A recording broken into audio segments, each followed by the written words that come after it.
Hello students, welcome to the Sapna's Homeschooling YouTube channel, and today we are going to learn the people who protect nature. आता याचा अर्थ आपण आता समजून घेणार आहोत. तर पीपल हू प्रोटेक्ट नेचर म्हणजे काय? अशी माणसं ज्यांनी पर्यावरणाचं काय केलं आहे, रक्षण केलेलं आहे. आता इथे आपण असं बघतो की त्यांनी सांगितलं की the names of the following pictures do you know, म्हणजे तुम्हाला माहिती आहे का? तर सगळ्यात पहिलं आपल्याला काय दिसतंय, तुम्ही लगेच म्हणाल की हे वडाचं झाड आहे टीचर, बरोबर. पण याला इंग्लिशमध्ये काय म्हणणार? Banyan tree. ओके, सो हे बनियान ट्री. आता सेकंड जो ऑप्शन आहे त्याला काय म्हणणार आहे आपण? लगेच तुम्ही मला निवडुंग म्हणता, त्याला इंग्लिशमध्ये काय म्हणतात? कॅक्टस. नंतर इथे पुढे काय, तर हा फारच सोपा ऑप्शन आहे, कोकोनट ट्री. आणि सगळ्यात शेवटी काय, तर तुम्ही कवितांमध्ये पण वाचलं असेल, पाईन ट्री आहे. सो नेक्स्ट आपण आता पुढे जाऊया. Read carefully. Nature is very important for our life. म्हणजे काय, तर निसर्ग आपल्यासाठी जीवन जगायला खूप महत्त्वाचा आहे. Forest give us fresh air. झाडं आपल्याला काय देतात? खूप स्वच्छ अशी ताजी हवा देतात. क्लीन वॉटर, स्वच्छ पाणी देतात. फूड अँड शेल्टर, अन्न देतात आणि निवारा देतात. Trees help us to breathe and live healthy life. झाडं आपल्याला श्वास घेण्यासाठी आणि आरोग्यदायी आयुष्य जगण्यासाठी मदत करतात. Animals and birds also depend on forest. प्राणी आणि पक्षी हे सुद्धा जंगलावरच अवलंबून आहेत. Some people understand the value of nature. काही लोकांना निसर्गाची ही किंमत कळते. And work hard to protect it. त्यामुळे ते पूर्ण प्राणपणाने काय करतात? त्याचं रक्षण करायचा प्रयत्न करतात, protected. They do not work for money or fame. ते पैशासाठी किंवा फेम म्हणजे प्रसिद्धीसाठी ते काम करत नाहीत. They work with love and care for nature. ते कसं करतात? काम प्रेमाने आणि हे निसर्गासाठी करतात. This lesson help us about 3 such people. तर हा धडा आपल्याला अशा 3 लोकांची ओळख करून देणारे हू लव्ह नेचर, जे निसर्गावर खूप प्रेम करतात. And work selflessly. सेल्फलेसली म्हणजे काय मित्रांनो? निस्वार्थी. तुम्ही पण करत असाल ना कधी कधी काम, कुठली अपेक्षा न करता निस्वार्थीपणे. फॉर सोसायटी, समाजासाठी करतात हे. तर सगळ्यात पहिलं नाव इथे काय येतंय? तुलसी गौडा. तर सगळ्यात पहिले ह्या आहेत वनदेवता, ज्यांना इथे राष्ट्रपतींच्या हस्ते पुरस्कार मिळतोय. तुलसी गौडा. तुलसी गौडा इज कॉल्ड वनदेवता, विच मीन्स ट्री गॉडेस. ज्याला ट्री गॉडेस आहे अशा, त्या ज्यांना आपण झाडांची देवी असंही म्हणू शकतो. She was born in a Halakki tribal family in Karnataka. तर त्या कर्नाटकामध्ये हलक्की आदिवासी कुटुंबामध्ये जन्माला आल्या. She did not go to school. त्या शाळेत गेल्या नाही. अँड कुड नॉट रीड ऑर राईट. त्या वाचूही शकत नाही, लिहूही शकत नाही. हाऊ एव्हर, तरीसुद्धा शी लर्न, त्या शिकल्या many things by living close to the forest. त्या खूप गोष्टी कशा शिकल्या? निसर्गाच्या जवळ राहून शिकल्या, जंगलांच्या जवळ राहून शिकल्या. She had deep knowledge of trees. त्यांना खूप त्याचं सखोल ज्ञान आहे झाडांचं, प्लांट्स म्हणजे वनस्पतींचं. And herbs. हर्ब्स म्हणजे काय? अशा वनस्पती ज्यांना आपण औषधी वनस्पती म्हणतो, यांचं त्यांना सखोल ज्ञान आहे. एन्व्हायरमेंटलिस्ट कॉल्ड हर एन्सायक्लोपीडिया. आता एन्सायक्लोपीडिया म्हणजे काय? ज्ञानकोश. पण एन्व्हायरमेंटलिस्ट म्हणजे काय? की पर्यावरण तज्ज्ञ. Called her encyclopaedia. ज्ञानकोश म्हणजे ज्ञानाचा खजिना of the forest. Because of her great knowledge, त्यांच्याकडे इतकं ज्ञान होतं. She planted more than 30,000 sapling. 30,000पेक्षा जास्त सॅपलिंग्ज म्हणजे रोपटी त्यांनी लावली त्यांच्या आयुष्यात. She worked with the forest department.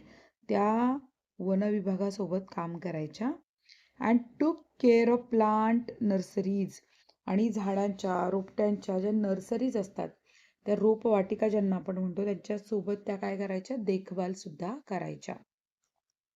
शी कुड identify many types of trees. Identify करणं आता तुम्हाला मी म्हटलं झाडांची नावं सांगा, तर तुम्ही मला 5-6 झाडांची किंवा 10-12 झाडांची नावं सांगाल.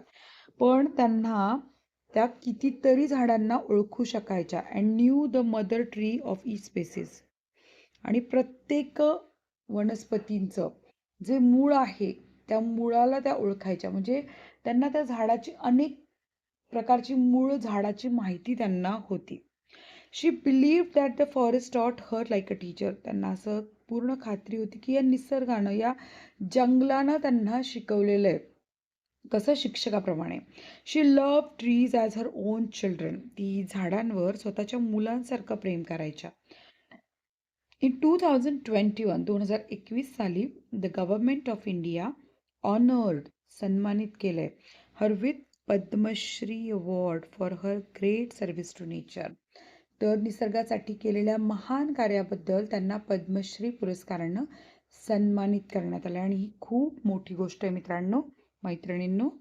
आता पुढच्या ज्या महान व्यक्ती आहेत त्यांचं नाव आहे राहीबाई सोमा पोपरे. सीड मदर, ज्यांना काय म्हटलं जातं? सीड मदर असं म्हटलं जातं. त्यांच्याबद्दल आता आपण, ज्याला बीजमाता असं मराठीत आपण म्हणू शकतो, राहीबाई सोमा पोपरे हे त्यांचं नाव आहे. राहीबाई सोमा पोपरे पद्मश्री, यांना सुद्धा पद्मश्री पुरस्कार मिळालाय. Is known as the seed mother, ह्या बीजमाता म्हणून ओळखल्या जातात. She is a tribal farmer from Maharashtra, या महाराष्ट्रातल्या आहेत. She could not attend school because her family was very poor. She could not attend school म्हणजे त्या शाळेत जाऊ शकल्या नाही, कारण त्यांचं जे कुटुंब होतं ते कसं होतं? व्हेरी व्हेरी म्हणजे खूप गरीब होतं. पुअर म्हणजे गरीब. She started working in the fields at a young age. शेतामध्ये खूप लहान वयापासूनच त्या काम करायला लागल्या. शी लर्न, त्या शिकल्या फार्मिंग थ्रू डेली वर्क. त्या रोजच्या जगण्यातनं काय करायला शिकल्या? शेती करायला शिकल्या. अँड त्यांचे जे अनुभवातनं शिकल्या. She saved many traditional and native seed for of crops. त्यांनी अनेक पिकांच्या पारंपरिक आणि ज्या मूळ प्रजाती आहेत त्या त्यांनी काय केलेल्या आहे? जतन केलेल्या आहे बीजांच्या रूपानं. शी एन्करेज फार्मर्स, त्या प्रेरित करायच्या इतर शेतकऱ्यांना टू ग्रो लोकल क्रॉप्स. आपली जी मूळ पिकं आहेत ते पिकं घेण्यासाठी, म्हणजे बाजारातले बियाणे असतात ना ते न घेता आपली पिकं, स्थानिक पिकं घेण्यासाठी त्या प्रेरित करायच्या. Instead of using only market seeds, she taught people about organic farming. आपण असं म्हणतो ना सेंद्रिय खत शेती, नैसर्गिक शेती, याच्याबद्दल त्या प्रेरित करायच्या. And natural methods. Rahibai is an active member of Kalsubai Parisar Biyane संवर्धन समिती, असं या समितीचं नाव आहे. त्या कळसुबाई परिसर बियाणे संवर्धन समितीच्या त्या सक्रिय सदस्य आहे. इथे ॲक्टिव्ह मेंबर म्हणजे काय? ज्या कार्यरत आहे, काम करते म्हणून ॲक्टिव्ह मेंबर. अकोल्यात, कुठे ही समिती? Akole in Ahilyanagar district. अहिल्यानगर माहिती ना सगळ्यांना, तिकडे त्या आहेत. आता आपण नेक्स्ट पेजवरती जाणार आहोत. Started seed banks. त्यांनी काय महत्त्वाचं काम केलं माहिती का? त्यांनी बियांचे संरक्षण करण्यासाठी, रक्षण करण्यासाठी त्यांनी सीड बँक्स केल्या. बियांची बँक, पैशांची बँक असते ना, आपण पैसे ठेवतो काढतो, तशी बियांची बँक केली. अँड नर्सरीज, रोपवाटिका टू प्रोटेक्ट सीड्स, बियाणं जतन केलं. She shared seeds freely with many farmers. त्या म्हणायच्या फुकट त्यांनी बियाणं मोफत वाटलेली आहेत. At present, about 122 land races and 32 crops are under conservation. त्यांच्या कार्यामुळे काय झालं माहिती का? 112 स्थानिक बियाणांच्या जाती आणि 32 पिकांचं संरक्षण केलं गेलंय. Her work help protect food, farming and nature. त्यांच्या या कामामुळे फूड म्हणजे अन्न, फार्मिंग म्हणजे शेती आणि नेचर म्हणजे निसर्गाचं संरक्षण झालंय. इन 2020 साली ची रिसीव्ह द पद्मश्री अवॉर्ड. त्यांना कोणता पुरस्कार मिळालाय? पद्मश्री पुरस्कार. She was also included in BBC British broadcasting corporation, जी खूप मोठी संस्था आहे. अशा संस्थेनं काय केलेलं आहे बघा? List of 100 women for her inspiring work. अशा 100 बायकांची, महिलांची यादी केली ज्यांनी समाजाला प्रेरित केलंय आणि काय केलंय, त्यांच्या कार्यामुळे, निसर्गासाठी केलेल्या प्रेरणादायी कार्यामुळे त्यांना BBCच्या 100 प्रेरणादायी महिलांच्या यादीत समावेश करण्यात आलाय. सो मित्रमैत्रिणींनो, ही खूप मोठी गोष्ट आहे आणि त्यांच्याकडनं ही गोष्ट आपण नक्की शिकली पाहिजे. आता जे पुढचे आहेत ते कोण आहेत? चैत्राम देवचंद पवार. आता हे कोण आहेत बघा, हे आहेत pioneer of tribal development and sustainable agriculture, आदिवासी विकास आणि शाश्वत शेतीचे अग्रदूत. काय केलं यांनी शाश्वत शेती म्हणजे बघा, चैत्राम पवार यांना सुद्धा पद्मश्री पुरस्कार मिळालाय. Is a tribal social environmental leader with, social म्हणजे सामाजिक, एन्व्हायरमेंटल म्हणजे पर्यावरणाचे, लीडर म्हणजे नेता, ओव्हर 30 years ऑफ एक्सपिरियन्स, 30 वर्ष ते काम करतायत. He has led conservation sustainable. आता इथे एखादी गोष्ट कशी असते माहिती का, की एखादी गोष्ट करणं आणि ती करत राहणं म्हणजे शाश्वत शेती, की कशा प्रकारे चांगलं पीक घेता येईल, समाज विकासाचं काम कसं करता येईल, गावांमध्ये निसर्ग संवर्धन कसं करता येईल, याचं महत्त्वाचं काम त्यांनी केलं आहे. Farming and community development work in more than 100 villages, किती 100पेक्षा जास्त गावांमध्ये केलं आहे. अक्रॉस कुठे केलं आहे का, महाराष्ट्र अँड गुजरातमध्ये केलं आहे. He has begun with cultivation of 5000 trees with his own contribution. स्वतःच्या योगदानातून 5000 झाडांची लागवड त्यांनी केलेली आहे. कधी? Is an expert member of forest advisory committee. 2015ची जी सल्लागार समिती होती त्याचे सल्लागार सदस्य, तज्ज्ञ सदस्य म्हणून त्यांनी काम केलंय.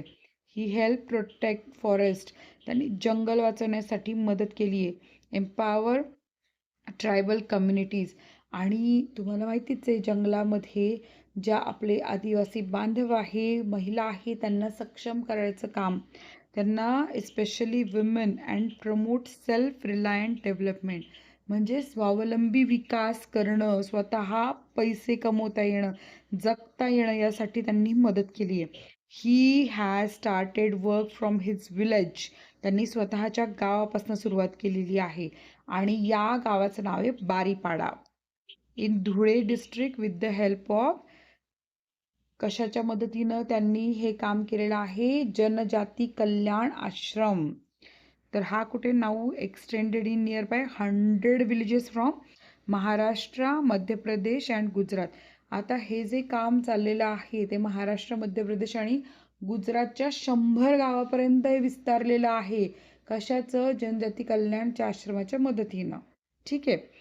सो आता नेक्स्ट आपण बघूया. He was work for tree planting, water conservation and forest protection. फार महत्त्वाचं काम आहे की याच्यामध्ये सगळ्यात महत्त्वाचं प्लांटिंग म्हणजे काय, वृक्षारोपण. वॉटर कॉन्झर्वेशनचा अर्थ काय होतो? जलसंधारण, पाणी अडवा, पाणी जिरवा. आणि पुढे आहे फॉरेस्ट प्रोटेक्शन म्हणजे वन संरक्षण. He help many villages by building check dams and trenches to store rain water. त्यांनी पावसाचं पाणी साठवण्यासाठी बंधारे म्हणजे चेक डॅम्स आणि चर म्हणजे ट्रेंचेस. तुम्ही चर खणलेले पाहिले असतील ना गावामध्ये, चर खणतात कारण पाणी जिरलं पाहिजे. त्यामुळे अशा प्रकारे त्यांनी काय केलं, स्टोर रेन वॉटर. पावसाचं पाणी जिरलं जमिनीत तर आपल्या विहिरींना जास्त पाणी येणार, आपल्या हापशाला पाणी येणार, आपल्याला पाणी जास्त मिळणार. हे ओळखून त्यांनी चर खणायला आणि बांध बांधण्यासाठी काय केलंय, मदत केली आहे. Because of this the ground water level increase, पाण्याची पातळी वाढते. Farmers got more water for farming, आणि शेतकऱ्यांना शेतीसाठी अधिक पाणी मिळतं. अँड देअर क्रॉप्स इम्प्रूव्ड, आणि त्यांची पिकांमध्ये चांगली सुधारणा होते. His work also help birds and animals, आणि त्यांच्या कामामुळे पक्ष्यांना आणि प्राण्यांना अनेक ठिकाणी काय झाली आहे, मदत झालेली आहे.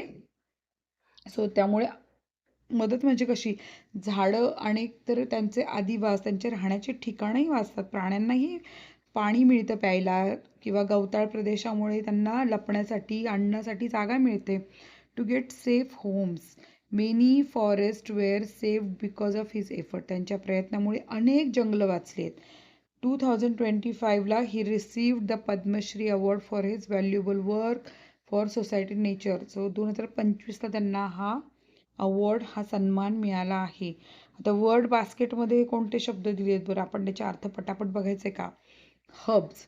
हर्ब्स म्हणजे औषधी वनस्पती. Plants whose leaves seeds are used in medicine. औषधी म्हणजे जिथे त्यांची पानं किंवा त्यांचे बिया ह्या औषधासाठी वापरल्या जातात. एन्सायक्लोपीडियाचा अर्थ सांगितला होता ज्ञानकोश. लँड ड्रेसेस म्हणजे variety of crops that suits the conditions of a particular local area. म्हणजे स्थानिक पारंपरिक बियाणांच्या जाती. So land dresses. कॉन्झर्वेशन म्हणजे संवर्धन. सस्टेनेबल म्हणजे काय? शाश्वत, सदैव टिकून राहणारं. कल्टिवेशन म्हणजे लागवड. ट्रेंचेस म्हणजे काय? चर आत्ता सांगितलं होतं. आणि इन्क्रीज्ड म्हणजे वाढले. सो अशा प्रकारे आपण धडा शिकलो आहे. So thank you. आणि जर तुम्हाला व्हिडिओ आवडला तर नक्की लाईक करा, शेअर करा आणि सबस्क्राईब करा. Bye bye.